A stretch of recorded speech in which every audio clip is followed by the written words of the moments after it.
Vamos falar agora do segundo grande despertamento nos Estados Unidos.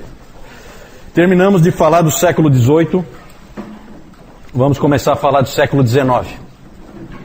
Século XIX, quando pensar em século XIX, pense em missões.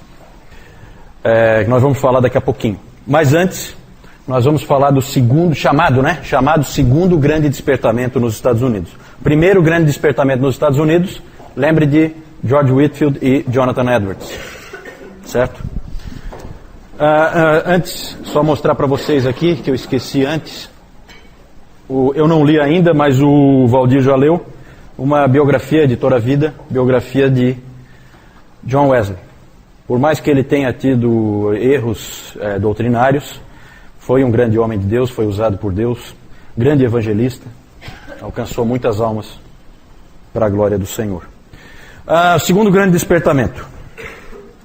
Esse aí ele é importante, não tanto pelo que ele trouxe. Eu não gosto muito do que ele trouxe. O próprio Lloyd Jones, por que o Lloyd Jones, que era do século XX, por que ele não dizia para ir para o século XIX?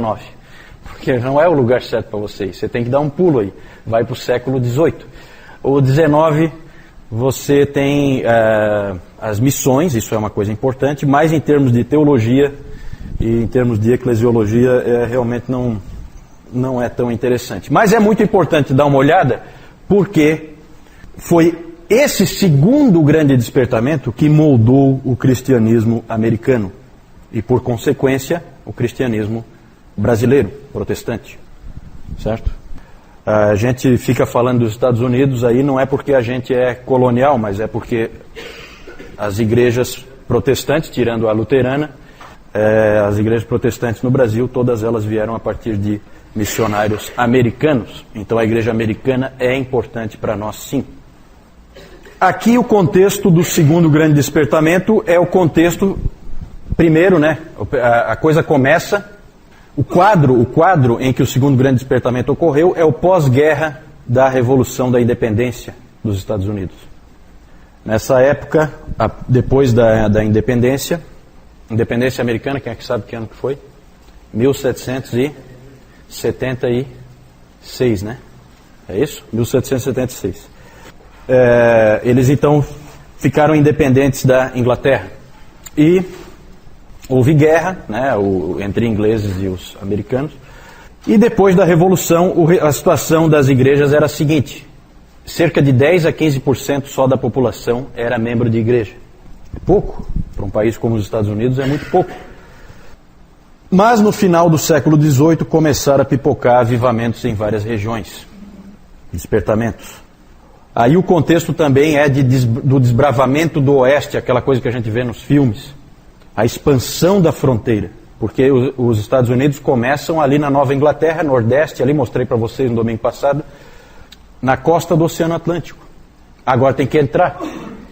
E essa entrada vai sendo feita e com o avanço na fronteira,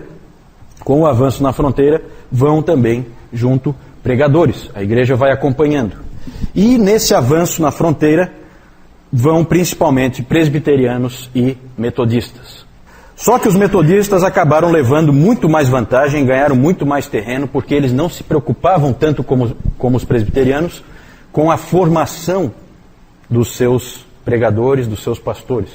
Os pregadores metodistas tinham menos formação. E os presbiterianos tinham uma preocupação muito grande em o indivíduo ser bem formado na palavra de Deus antes de ir. Metodista ia qualquer um que quisesse pregar, que tivesse zelo. E com isso os metodistas ganharam muito terreno e ficaram muito fortes. A denominação ficou muito forte nos Estados Unidos.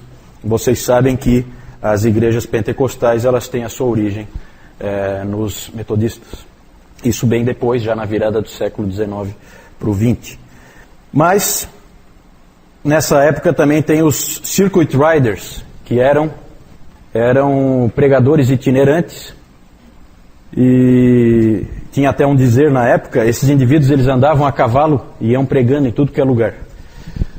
Eles tinham até um dizer nessa época, quando havia um tempo muito ruim, tempestade lá fora e coisa desse tipo assim, as pessoas comentavam entre si que estava um dia daqueles em que lá fora só tem corvos e pregadores. Porque os indivíduos eram realmente doidos. Gente, tem cada história aqui, porque tinha cara desses caras da fronteira, esses pregadores da fronteira, tem histórias que você não acredita. Tem um sujeito, uma figuraça, tal de Peter Cartwright. Esse sujeito, ele era um pregador vibrante, ele andava pelo Kentucky, Tennessee e Illinois. E era comum ele ir nas cidades, você imagina aquelas cidades ali da expansão da fronteira, aquelas cidades do oeste ali, e aí o povo da cidade vinha, e sempre tem aquele indivíduo que fica incomodando, né? Sempre tem um mala que fica ali na plateia, perturbando, né?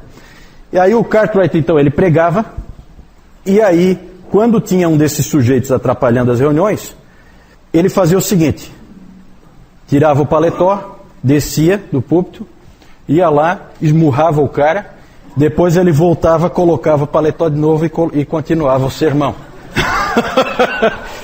Esse aí é uma figuraça. Se a moda pega, né? Se a moda pega, tomara que não, né? Ainda bem que essa prática não se difundiu, né? Mas resolvia, diz que era efetivo. Ó, viu, Newton? O seu Manuel está dizendo para não seguir esse tipo de exemplo. Mas ali também tinha também nesse contexto ali da fronteira também tinha os batistas. Os batistas não tinham muita formação, geralmente eram agricultores que pregavam pregação leiga, mas eles não tinham muita formação, mas eles tinham muito zelo. Um desses pregadores é um sujeito famoso, James Taylor, não é o cantor, né? James Taylor, que limpou sozinho 160 hectares de terra do Kentucky com as próprias mãos. Esse cara não é fraco. Durante a semana trabalhava no pesado, deu para perceber, não é pouca coisa. E final de semana então ele vinha e pregava, esse James Taylor, batista. Então, esse é o contexto aí. Aí há alguns nomes importantes. O Timothy Dwight, que era neto de Jonathan Edwards. Daniel Baker, que era um estudante que influenciou Charles Hodge. Um dos principais nomes pregadores dessa época é esse aí, Azael Nettleton. Esse sujeito, ele aparece muitas vezes citado nesse livro aqui, Os Batistas e a Doutrina da Eleição. Foi ali que eu conheci esse nome, Azael Nettleton. Ele é dessa época. Ele era um sujeito ele era um tipo de evangelista, sim, mas ele ficava um tempo, parecido assim com o que Paulo fazia, ficava um tempo ali, trabalhando com as pessoas, pregava o evangelho. O Dr. Calhoun diz que ele é um dos homens mais competentes em pregar a fé reformada num contexto de avivamento. Muito equilibrado, ele tem umas palavras muito boas. Mas o homem mais famoso desse período, com certeza, é um sujeito chamado Charles Grandison Finney. Quando eu vejo umas fotos dele, eu sempre me dá calafrio esse sujeito aí. Nunca fui com a cara dele. E ele era um advogado que se tornou evangelista. Com ele ocorre uma grande mudança na história dos avivamentos. Ele fez com que o termo avivamento fosse descaracterizado. Quando se fala em avivamento século XVIII é uma coisa, quando se fala avivamento século XIX é uma outra coisa completamente diferente, só usa o mesmo nome, certo? Graças ao Charles Finney. Ele disse que um avivamento pode ser produzido. Um avivamento poderia ser produzido.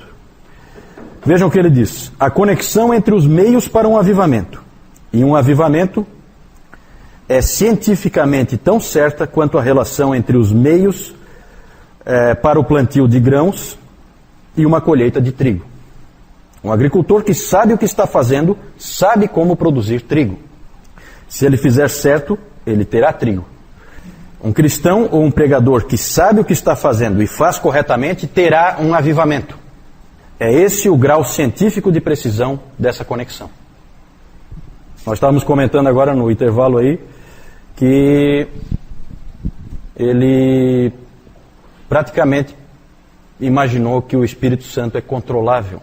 né, que eu posso seguindo algumas, como o Valdir usou a expressão ali, chaves, tendo algumas chaves ali que eu sigo, alguns passos que eu sigo, eu vou conseguir que o Espírito Santo faça a obra, porque eu quis. Eu quis. Muito estranho isso aí, muito estranho. É completamente o oposto da visão de Jonathan Edwards, que chamou de uma obra surpreendente de Deus. Quando nós menos esperávamos, Deus interveio. Aí é o contrário. Aí eu digo a hora e o local em que Deus vai atuar. Lamentável, na minha opinião. A doutrina calvinista foi abandonada nessa época e no seu lugar entrou o arminianismo. Eu acho que Charles Finney é um pouquinho mais do que arminiano, na minha opinião. John Wesley é arminiano. E eu respeito o arminianismo de John Wesley. O de Charles Finney eu não respeito. Eu respeito o arminianismo de A.W. Tozer. Eu gosto demais de A.W. Tozer. Uma vez o Andrew King, eu estava conversando com ele, e ele disse, o A.W. Tozer é um arminiano com um Deus grande. E é exatamente isso, certo? Agora, esse Deus que vem quando você marca a hora, eu acho muito estranho, muito. Olha só o que mais que o Finney disse. Em vez de dizer aos pecadores para usarem os meios de graça e orarem por um novo coração, eu os conclamo para que eles mesmos façam para si um novo coração. E pressiono na direção do cumprimento do dever da imediata entrega a Deus. Você está na tua condição de se salvar agora. E isso eu entendo que é um pouquinho mais do que arminianismo. Para mim isso aí já namora perigosamente com o pelagianismo. E me impressiona a influência que esse sujeito teve na igreja norte-americana. Ele também fazia muitas campanhas em questões morais. O arminianismo sempre anda muito com o moralismo, né? Nunca pense no arminianismo como alguma coisa que vá produzir cristãos descuidados ou alguma coisa assim. Muitas vezes é exatamente o contrário. Ele fazia campanhas pelo abandono da escravidão, pela abstinência total de bebidas alcoólicas, tudo com muita vivacidade. Ele é um sujeito que prega com muita violência, com muita força, coloca a pessoa contra a parede realmente. Era um indivíduo que tinha o poder de controlar pelo discurso as pessoas, né? Ele tinha um magnetismo pessoal. Com o Finney era tudo preto ou branco. Então é assim, com ele tudo radical. Aqui, ó, é assim, e ele vai dizendo o que é que tem que ser feito. Depois do Finney, os avivamentos passaram a ser reuniões organizadas, promovidas por teologia arminiana e com grande ênfase em reforma social. Isso aí produziu grandes transformações na igreja. Uma coisa que o cristianismo americano tem até hoje é o avivamentismo, que são as cruzadas evangelísticas, esse tipo de coisa. Nós vamos marcar o avivamento, nós vamos alcançar milhares de pessoas no dia tal, na hora tal, vamos trazer o fulano de tal aqui e nós vamos alcançar aqui nesse país. É assim que funciona. Vocês sabem que esse é o pensamento do protestantismo americano hoje. Influência, esse tipo de pensamento só veio aqui no século XIX, com o Charles Finney. Então, dali em diante, toda a religião americana é baseada em avivamentos, nesse sentido. Outro aspecto que aconteceu também foi a cristianização dos Estados Unidos. Passou a ser um país cristão, como a gente costuma ver. Houve uma mistura muito forte entre o social e a igreja, essas coisas andaram juntas. É claro que aqui não é só a influência do Finney. Nós não estamos falando do Finney aqui, nós estamos falando do segundo grande despertamento. Então aqui estão envolvidos todos os pregadores da fronteira, toda a influência deles, certo? E aí os Estados Unidos, eles se tornaram um país dito cristão. Outro aspecto, democratização do cristianismo. Só que democratização aí num sentido um tanto quanto negativo. Porque o que acabou acontecendo é que cada americano passou a ser o seu próprio teólogo, depois do segundo grande despertamento. Passou a haver uma rejeição do passado, uma rejeição de tudo que tinha antes. Tudo tinha que ter origem americana, então muito aquela coisa ferrenha de patriotismo, um patriotismo assim um tanto quanto bobo, né? E ingênuo, né? E aí o abandono, aqui por exemplo os batistas acabaram negando toda a sua tradição confessional, a Confissão de Fé de Londres de 1689 e depois a Confissão de Fé de Filadélfia de 1833, tudo isso foi para a lata do lixo. Por quê? Por causa dessa pressão para que cada um pensasse a teologia como quisesse. E aí imagina o grau de divisão que isso aí produz. Não é à toa que o divisionismo da igreja americana é algo incontrolável, né? O potencial divisionista é único, porque cada cabeça é uma sentença. E cada indivíduo tem uma ideia diferente, e aí forma uma nova igreja. Se for um indivíduo com algum talento de liderança, ele acaba formando uma nova igreja. Então é complicado. Também, nessa época, começa a criação de um sem fim de instituições para-eclesiásticas, certo? Antes era só a igreja, depois, e vocês sabem que isso é tipicamente americano, instituições para-eclesiásticas de todo tipo. Junta missionária, junta de Bíblia, sociedade para isso, sociedade para aquilo.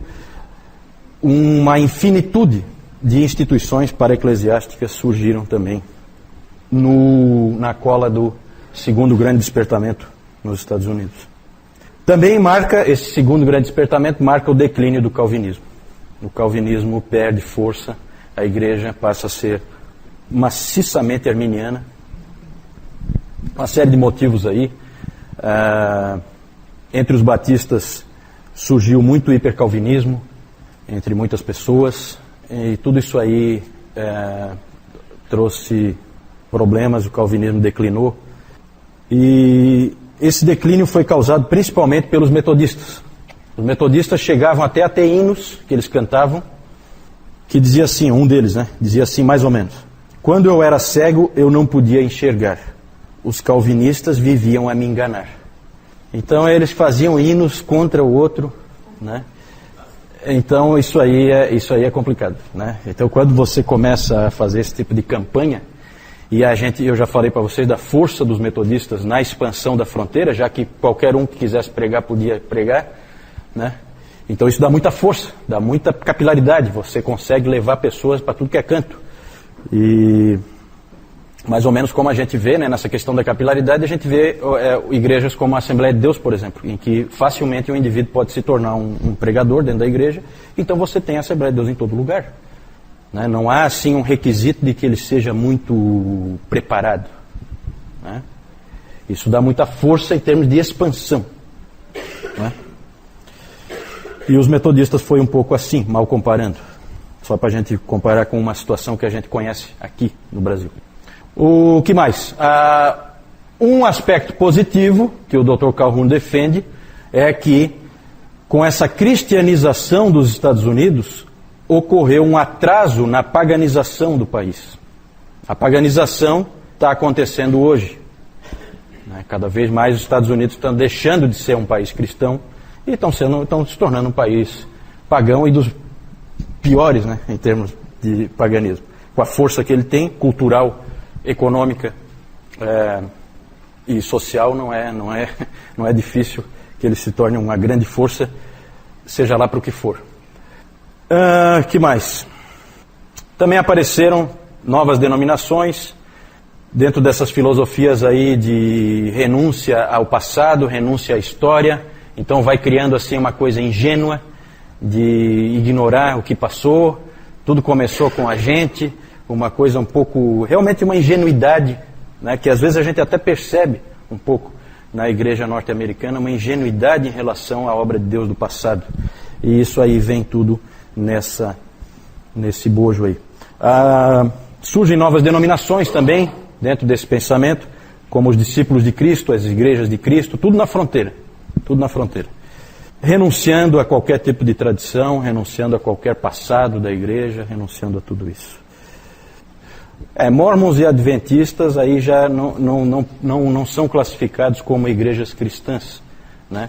Eles são igrejas que vêm de revelação, certo? Essas igrejas são igrejas que vêm de revelação sobrenatural. Elas os fundamentos delas não são na palavra de Deus.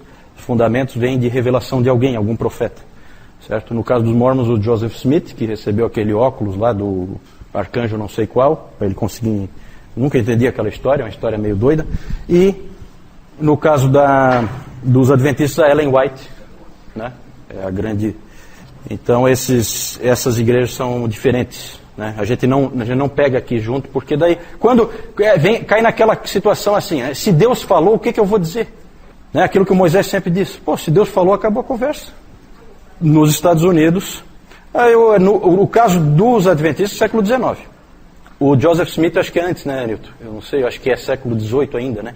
A virada, eu acho. Aí teria que investigar, eu não... Testemunhas de Jeová, não sei. Testemunhas de Jeová, não sei. Eu não sei nem qual é o marco deles, assim, para o início, né?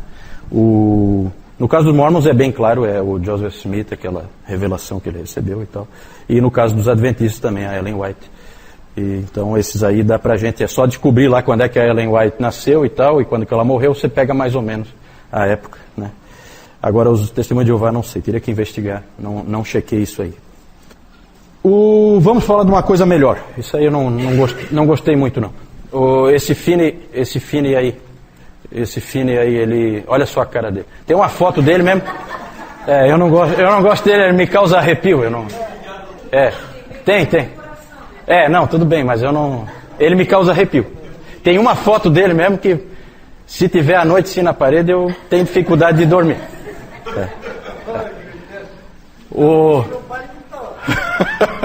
O Nettleton é uma carinha melhor, né?